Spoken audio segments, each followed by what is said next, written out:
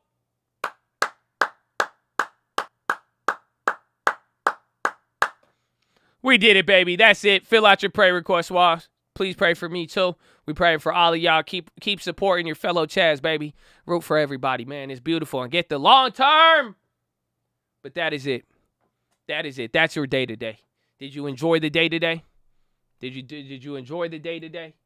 Did you get ready? Were you ready? Do you feel excited for the rest of the days? You feel good? You feel loose? You feel ready to go? You excited? Do you see new opportunities in the horizon? I feel like you do. I feel like you do. I think you see some opportunity. I think you're getting excited.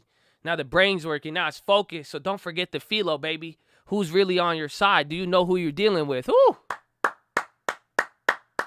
Listen, man, I don't care if you want to hear it or not, but God is with you. Ooh. That's all. That's all I'm telling you. Walk with it. Walk with it. That's up to you, though. Belief. It's up to you. Are you ready for the next half of the year? Are you ready for the next half of the year? What team you playing for the next half? Team condemnation? Team doubt? Oh, or do you know who you playing with? Woo!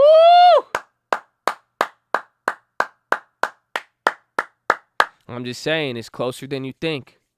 Closer than you think. If you didn't watch the weekend video, if I could give you something simple out of there, I'll give you something very, very simple out of there, okay? It's just simple. The longer you stay in the game, you are going to progress, okay? You know that? There was somebody in here who was trading $5 plays. Then they moved on to $50 plays. Then they moved to $500, and then they moved to $5,000. The long term started at a couple $100, then it moved up to a couple thousand. Then you're going to have several thousand, then hundreds of thousands, and then millions of thousands. Oh, they don't feel me. I hope you know that. No, it will be you. It's not going to be you. You ain't gonna. You don't make albums with Lil Baby, okay? It's not going to be you, okay? It's not gonna. It's already, that's just what happens if you stay in the game. That's just naturally what occurs. If you stay in the career or industry long enough, as you get older, your income is going to go with it. I'm telling you right now. Same thing with real estate. We were starting with cheap properties. I remember we would go to the 300,000 properties. We would do all the business in that 300 realm. Then we moved to the $500,000 properties. We were like, ooh. Then we moved up to 750 and then $1 million. Before you know, you're going to be at 4, 5, 10, 20. But it's time in the game. I didn't start like that after my second year. It took time to get there. So I just hope you know that's why. But all I'm saying is God is with you. Just stay in the game. No, they don't feel me. It's inevitable. It's inevitable as long as you don't quit or back down. That's it. I'm just saying. So, good day, ladies and gentlemen. That is it. Take it. Run with it. I hope you know you're blessed, baby. I hope you had as much fun as I did. Thank you again for all the people who contributed, kept it positive, on topic. We were focused. Y'all contributed. Y'all helped me out. I appreciate it. You have no idea. So thank you. I hope you guys are ready for the rest of the week. God bless all of you and get ready. And that's it, man. Go read Richest Man in Babylon, Proverbs New Living Translation, and The Strangest Secret in the World, and Lead the Field by Earl Nightingale. And what's the other one? We got one more. I think we got one more. Oh, yeah. Don't forget why we're here. Why we show up. Why we ready. Why we get ready for the second half. Why it feels like a new year already. Why you already in the game. Why you keep going. Oh, you know who team you playing on, baby. Well, you know what it is. Why we keep going. Finger to the sky, baby. To God be the glory, and through the grace of God alone. Amen. Amen.